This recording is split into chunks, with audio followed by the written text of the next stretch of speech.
ಸಾಮಾನ್ಯವಾಗಿ ನಾವು ಸ್ಟಾರ್ಗಳನ್ನ ಇಂಟರ್ವ್ಯೂ ಮಾಡ್ತಾ ಇರ್ತೀವಿ, ಸಿನಿಮಾಗಳ ಬಗ್ಗೆ ಚರ್ಚೆ ಮಾಡ್ತಾ ಇರ್ತೀವಿ. ಬಟ್ ಇವತ್ತು ಒಂಥರ ಮಲ್ಟಿ ಸ್ಟಾರ್ ಅಂತಲೇ ಹೇಳ್ಬೋದು. ಅವರು ರೈತರು ಕೂಡ ಹೌದು, ಬಿಗ್ ಬಾಸ್ ಕಂಟೆಸ್ಟೆಂಟ್ ಆರನೇ ಸೀಸನ್ ವಿನ್ ಆದವರು ಕೂಡ ಹೌದು. ಜೊತೆಗೆ ಈ ಒಂದು ರೈತ ಸಂಬಂಧಪಟ್ಟಂಗೆ ಏನೇನು ಮಾಡಬೇಕು, ಬೆಳೆ ಬೆಳೆಯೋದು ಎಲ್ಲರೂ ಕೂಡ ಎಲ್ಲದರಲ್ಲೂ ಕೂಡ ಅವರು ಒಂಥರ ಮಿಂಗಲ್ ಆಗಿರ್ತಾರೆ.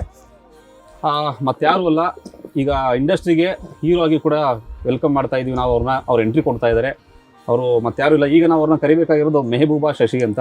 ಸರ್, ಕಾರ್ಯಕ್ರಮ ಆತ್ಮೀಯವಾದ ಸ್ವಾಗತ. ನಿಮಗೂ ಆತ್ಮೀಯವಾದ ಸ್ವಾಗತ. Thank you sir.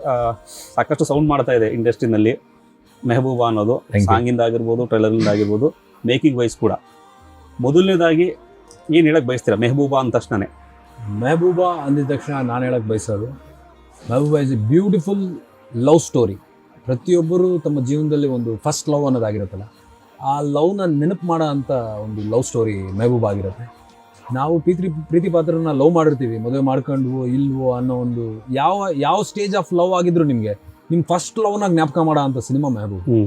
Sir, Mehbooba ಈಗ ಟೈಟ್ಲ್ ಇಟ್ಟಿದ್ದೀರಾ, ಮೆಹಬೂಬಾ ಪ್ರೀತಿ ಪ್ರೇಮ ಮೊಹಬ್ಬತ್ ಎಲ್ಲನೂ ಓಕೆ. ಇದರಲ್ಲಿ ತುಂಬ ಒಂದು ಟಿಪಿಕಲ್ ಲವ್ ಸ್ಟೋರಿ ಇದೆ. ಒಂದು ಹಿಂದೂ ಮತ್ತು ಮುಸ್ಲಿಂ ಹುಡುಗಿಯನ್ನು ಪ್ರತಿನಿಧಿಸುವಂತಹ, ಒಂದಷ್ಟು ಜನ ಒಂದಾಗುವಂತಹ ಕಥೆಯನ್ನು ಇಟ್ಕೊಂಡಿದ್ದೀರಿ. ಇದು ಎಷ್ಟು ಮಟ್ಟಿಗೆ ರೀಚ್ ಆಗುತ್ತೆ ಅನ್ನೋದು, ಯಾಕಂತಂದರೆ ಇವತ್ತಿನ ಸ್ಥಿತಿ ಆಗಿದೆ. ನಾನು ಮೊನ್ನೆ ಕೂಡ ನಿಮ್ಮ ಹತ್ರ ಹೇಳ್ತಾ ಇದ್ದೆ, ಎಲ್ಲ ದಾರಿಲಿ ಹೋಗುವ ಸಂದರ್ಭಗಳಲ್ಲಿ ಹಿಂದೂ ಮುಸ್ಲಿಂ ಹುಡುಗರ ಜೊತೆಲಿ ಬೈಕಲ್ಲಿ ಹೋಗೋಕೆ ಹಿಡಿದ್ಬಿಟ್ಟು ಹೊಡಿತಾರೆ, ವೀಡಿಯೋಗಳು ಮಾಡ್ತಾರೆ, ಸೋಷಿಯಲ್ ಮೀಡಿಯಾದಲ್ಲಿ ಅಪ್ಲೋಡ್ ಮಾಡ್ತಾರೆ. ಈ ಥರ ಒಂದು ಸಿಚುವೇಷನ್ನಲ್ಲಿ ಮುಸ್ಲಿಂ ಹುಡುಗಿಯನ್ನು ಒಬ್ಬ ಹಿಂದೂ ಹುಡುಗ ಲವ್ ಮಾಡ್ತಾನೆ, ಅದೇನೆಲ್ಲ ಆಗುತ್ತೆ ಅನ್ನೋದು ಸಿನಿಮಾ ಕತೆ. ಸೊ ಇದು ಸೊಸೈಟಿಗೆ ಅಥವಾ ಸಮಾಜಕ್ಕೆ ಇವತ್ತಿಗಿರೋ ಪರಿಸ್ಥಿತಿನಲ್ಲಿ ಏನಾದರೂ ಒಂದು ಸಮಸ್ಯೆ ಆಗಬಹುದಾ ಅಂತ? ಖಂಡಿತವಾಗ್ಲೂ ಆಗಲ್ಲ ಸರ್. ಯಾಕಂದರೆ ನಾವು ಕಾಂಟ್ರವರ್ಸಿ ಬಗ್ಗೆ ಟಾಪಿಕ್ ಮುಟ್ಟೇ ಇಲ್ಲ. ಇಲ್ಲಿ ಹಿಂದೂ ಮುಸ್ಲಿಂ ಅನ್ನೋದು ಪಕ್ಕದವ್ರು ಮಾತಾಡ್ತಾರೆ ಬಿಟ್ರೆ ಹೀರೋಯಿನ್ ಯಾವತ್ತೂ ಮಾತಾಡಲ್ಲ.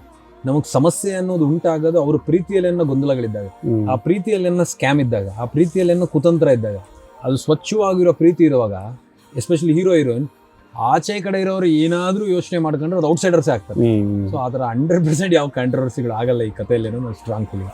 ಇನ್ನು ಸಿನಿಮಾ ಅಂತ ಬಂದಾಗ, ಸಿನಿಮಾಗೆ ಬರೋಕ್ಕಿಂತ ಮುಂಚೆ ನಿಮ್ಮ ನೋಡಿದ್ರೆ ನೀವು ಕೃಷಿಯಲ್ಲಿ ಗೋಲ್ಡ್ ಮೆಡಲಿಸ್ಟ್ ಕೂಡ, ಅದಾದ್ಮೇಲೆ ಬಿಗ್ ಬಾಸಿಗೆ ಬರ್ತೀರಾ, ಬಿಗ್ ಬಾಸ್ ಶಶಿ ಆಗ್ತೀರಾ.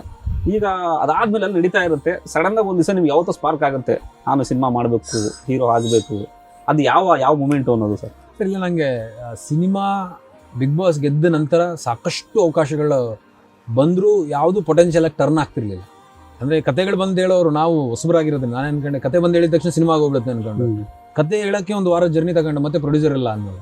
ಇನ್ನೊಬ್ರು ಯಾರೋ ಪ್ರೊಡ್ಯೂಸರ್ ಇದೆ ಅಂತ ಹೇಳಿದವರು ಕತೆ ಹೇಳಿದಾಗ ಕತೆ ಚೆನ್ನಾಗಿದೆ ಹಿಂಗೆ ಒಂದು 3-4 ತಿಂಗಳಾಯ್ತು. ಅವಾಗ ಅನ್ಕೊಂಡಿದ್ದು ಇಲ್ಲಿ ಯಶ್ ಅವರು ಡೈಲಾಗ್ ಇದೆ, ಇಲ್ಲಿ ಯಾರು ಹೀರೋಗಳನ್ನ ಹುಟ್ಟಾಕಲ್ಲ, ನಮಗೆ ನಾವೇ ಹೀರೋ ಆಗಬೇಕು ಅಂತ.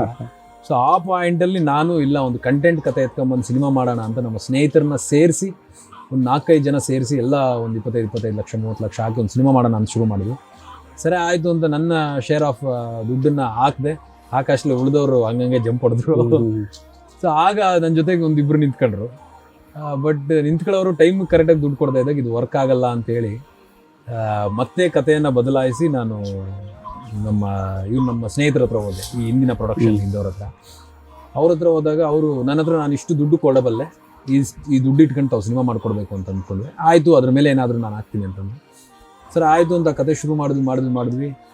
ತದನಂತರ ಕತೆ ಸಿನಿಮಾ ಮುಂದೆ ಹೋಗ್ತಾ ಇಲ್ಲ. ಶೂಟಿಂಗ್ ಎಲ್ಲ ಮುಗೀತು, ಶೂಟಿಂಗ್ ಕಂಪ್ಲೀಟ್ ಮುಗಿದಿತ್ತು. ಓಕೆ, ಮುಂದೆ ಹೋಗ್ತಾ ಇಲ್ಲ. ಯಾಕೆ ಮುಂದೆ ಹೋಗ್ತಿಲ್ಲ, ಏನು ನಂಗೆ ಅರ್ಥ ಆಗ್ತಿಲ್ಲ. ಆ ಒಂದು ಪಾಯಿಂಟಲ್ಲಿ ಇಲ್ಲ, ನಾನೇ ತಗೊಂಡು ಹೋಗ್ತೀನಿ ನಾನು ಮುಂದೆಗೆ, ಕೂತ್ಕೊಂಡು ಚರ್ಚೆ ಮಾಡ್ಕೊಂಡು ನಾನು ಈ ಕಥೆನ ಮುಂದೆ ತಗೊಂಡು ಹೋಗ್ತೀನಿ. ಈ ಸಿನಿಮಾನ ರಿಲೀಸ್ ಮಾಡಬೇಕು ಅಂತ ಯೋಚನೆ ಮಾಡಿದಾಗ ಇನ್ನೊಂದು ಸಾರಿ ಸಿನಿಮಾ ನೋಡಿದಾಗ ಒಂದಷ್ಟು ಕರೆಕ್ಷನ್ಸ್ ಇತ್ತು ಸಿನಿಮಾಲಿ. ಅವುಗಳನ್ನ ರೀಶೂಟ್ ಮಾಡ್ಕೊಂಡು, ಒಂದು ಸಾಂಗ್ನ ರೀಶೂಟ್ ಮಾಡ್ಕೊಂಡು ಡಿಸೆಂಬರಲ್ಲಿ ಮುಗಿಸಿ ಮಾರ್ಚ್ ಏಪ್ರಿಲಲ್ಲಿ ನೀವು ಮುಂದೆ ಬರ್ತಾ ಇದ್ವಿ. ಸರ್, ಪ್ರತಿ ವಾರಕ್ಕೆ ಏನಿಲ್ಲ ಅಂದರೂ ಕೂಡ 8-10 ಸಿನಿಮಾ ರಿಲೀಸ್ ಆಗುತ್ತೆ. ಯಾವುದೋ ಎಲ್ಲೋ ಹೇಳ್ತಾ ಇದ್ರಿ, ಸುಮಾರು ಒಂದು ವರ್ಷಕ್ಕೆ ಬರೋ 150-200 ಸಿನಿಮಾಗಳಲ್ಲಿ ನಂದು 200-200 ಒಂದಾಗಿ ಹೋಗಲ್ಲ. ರಿಲೀಸ್ ಆಗಿ ಒಂದು 10-15 ಸಿನಿಮಾ ಬಗ್ಗೆ ಪ್ರೇಕ್ಷಕರು ಮಾತಾಡ್ತಾರೆ. ಆ ಮಾತಾಡೋ ಪ್ರೇಕ್ಷಕರ ಬಾಯಲ್ಲಿರುವಂಥ ಸಿನಿಮಾಗಳು ನಂದು ಒಂದು ಇರುತ್ತೆ ಅನ್ನೋದು, ಆ ಕಾನ್ಫಿಡೆಂಟ್ ಏನು ಅನ್ನೋದು ಸರ್? ಸರ್, ನಾನು ಸಾಕಷ್ಟು ಸಿನಿಮಾಗಳನ್ನ ಅಬ್ಸರ್ವ್ ಮಾಡಿದ್ದೀನಿ ಸರ್. ಆ ಸಿನಿಮಾಗಳು ನಮ್ಮ ಹೋರಾಟ ಈಗ ಈ ಸಿನಿಮಾ ಬಂದು ಯಥೇಚ್ಛವಾದ ದುಡ್ಡು ಮಾಡಿಬಿಡಲಿ ಅನ್ನೋ ಹೋರಾಟ ಅಲ್ಲ ಸರ್. ನಾನು 2.5 ಕೋಟಿ ಆಗಿದ್ದೀನಿ, 10 ಕೋಟಿ ಮನೆಗೆ ಎತ್ಕೊಂಡು ಹೋಗ್ಬಿಡ ನಾನು ಅನ್ಸಲ್ಲ ಸರ್. ಆ 2.5 ಕೋಟಿಯಲ್ಲಿ ನಾನು ಅಟ್ಲೀಸ್ಟ್ ಒಂದು 40-50 ಲಕ್ಷ ಕಳ್ಕೊಂಡ್ರು ನನಗೆ ತೊಂದರೆ ಇಲ್ಲ. ನಾನು ಅಟ್ಲೀಸ್ಟ್ 2 ಕೋಟಿ ವಾಪಸ್ ಎತ್ಕೊಂಡ್ಬಂದ್ರೆ ಈ ಇಂಡಸ್ಟ್ರಿಲಿ ಉಳ್ಕೊಂತೀನಿ. ಆ 2 ಕೋಟಿ ವಾಪಸ್ ಕೊಡೋ ಅಷ್ಟು ಕೆಪಾಸಿಟಿ ಸಿನಿಮಾಗಿದೆ. ನಾನು ಹೇಳ್ತಾರೆ, ಈ ಸಿನಿಮಾಗೆ 9 ಕೋಟಿ ಕಲೆಕ್ಷನ್ ಮಾಡೋ ಕೆಪಾಸಿಟಿನೂ ಇದೆ, ಜನ ಆಧರಿಸ್ಬೇಕಷ್ಟೇ. ಬಟ್ ನಂಗೆ 2 ಕೋಟಿ ವಾಪಸ್ ಬಂದರೆ ಇನ್ನೊಂದಷ್ಟು ಜನರಿಗೆ ಹೆಲ್ಪ್ ಆಗುತ್ತೆ. ಸೊ ಆ ಕಾನ್ಫಿಡೆನ್ಸ್ ನಾನು ಕಳ್ಕೋಬಾರ್ದು ಅನ್ನೋ ಕಾರಣಕ್ಕೊಂದು, ಮತ್ತೆ ನಾನು ಈ ಹಿಂದೆ ಸುಮಾರು ಸಿನಿಮಾಗಳು ನೋಡಿದ್ದೆ ಸರ್. ಯಾರ್ಯಾರು ಕಾನ್ಫಿಡೆಂಟ್ ಆಗಿ ಮಾತಾಡಿದಾರೋ, ಅವ್ರ ಸಿನಿಮಾ ಬಗ್ಗೆ ತುಂಬಾ ಕಾನ್ಫಿಡೆಂಟ್ ಆಗಿ ಯಾರ್ಯಾರು ಇದ್ದಾರೋ ಆ ಸಿನಿಮಾಗಳೆಲ್ಲ ಸದ್ದು ಮಾಡಿದೆ. ದುಡ್ಡು ಮಾಡಿದೆ ಇಲ್ಲ ಸೆಕೆಂಡ್ರಿ, ಸದ್ದಂತೂ ಮಾಡಿದೆ. ಆ ಸದ್ದು ಮಾಡೋ ಕ್ಯಾಟಗರಿಯಲ್ಲಿ ಮೆಹಬೂಬ್ ಆಗುತ್ತೆ.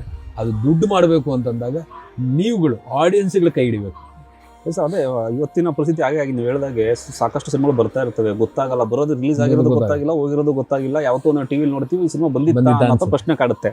ಸೊ ಇದು ನಿಮ್ದು ಟಿಪಿಕಲ್ ಲವ್ ಸ್ಟೋರಿ ಇಟ್ಕೊಂಡಾಗ ನಿರ್ದೇಶಕರು ತುಂಬ ಗಟ್ಟಿತನ ಇರಬೇಕಾಗುತ್ತೆ. ನೀವು ನಟನಾಗಿ ಒಂದು ಕಡೆ ಹೋಗ್ತಾ ಇರ್ತೀರಿ, ಒಂದು ಕಡೆ ನಿರ್ಮಾಪಕರಾಗಿ ಕೆಲಸ ಮಾಡಿದ್ದೀರಿ, ಅದ್ರ ಜೊತೆಗೆ ನಿರ್ದೇಶಕರು ತುಂಬ ಒಳ್ಳೆ ಕೆಲಸ ಮಾಡಿದ್ದಾರೆ. ಸೊ ನಿರ್ದೇಶಕರ ವರ್ಕ್ ಬಗ್ಗೆ ಹೇಳೋದಾದ್ರೆ ತುಂಬ ಎಫಿಷಿಯೆಂಟ್ ಆಗಿ ವರ್ಕ್ ಮಾಡಿದ್ದಾರೆ, ತುಂಬ ಕ್ಲಾರಿಟಿ ಇರೋ ಅಂಥ ಮನುಷ್ಯ.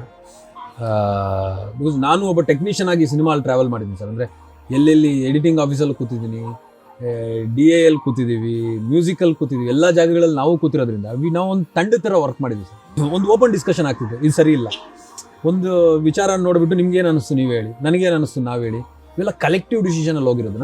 ನಾನು I always observe him like ಒಂದು ಸ್ಟ್ರಾಂಗ್ ಮೈಂಡ್ ಸೆಟ್, ಒಂದು ಕನ್ವಿಕ್ಷನ್ ಇರೋ ಅಂಥ ವ್ಯಕ್ತಿ ಅನೂಪ್ ಅವರು. ಇದು ನೋಡಿ ನನಗೆ ಇದು ಬೇಕು ಬೇಡ ಅಂತ ಹೇಳ್ತಾರೆ ಅಂದರೆ ಕನ್ವಿಕ್ಷನ್ ಇರುತ್ತೆ. ನಾನು ಬೇಡ ಅಂದರೆ ತೆಗಿತಾರೆ ಅವರು, ಬಟ್ ನಾನು ಆ ಫೋರ್ಸ್ ಮಾಡಕ್ಕೆ ಹೋಗ್ತೀನಿ. ಆಸ್ ಎ ಪ್ರೊಡ್ಯೂಸರ್ ತೆಗಿಬೇಕು, ಬಟ್ ನಾನು ಆ ಫೋರ್ಸ್ ಮಾಡಕ್ಕೆ ಹೋಗ್ತಿಲ್ಲ. ನಾನು ಒಂದು 10 ಸಾರಿ ಜಸ್ಟಿಫಿಕೇಶನ್ ಕೇಳ್ತಿದ್ದೆ, 11 ಸಾರಿ ಕೇಳ್ತಿದ್ದೆ. ನನಗೆ ಸ್ಟ್ರಾಂಗ್ ಕನ್ವಿಕ್ಷನ್ ಸಿಕ್ಕಿದಾಗ ಮಾಡ್ಕೊಂಡು ಹೋಗಿ ಅಂತಿದ್ದೆ. ಆ ಕನ್ವಿಕ್ಷನ್ ಕೊಡೋದ್ರಲ್ಲಿ ತುಂಬ ಎಫಿಷಿಯೆಂಟ್ ಆಗಿದ್ದಾರೆ ಅವರು.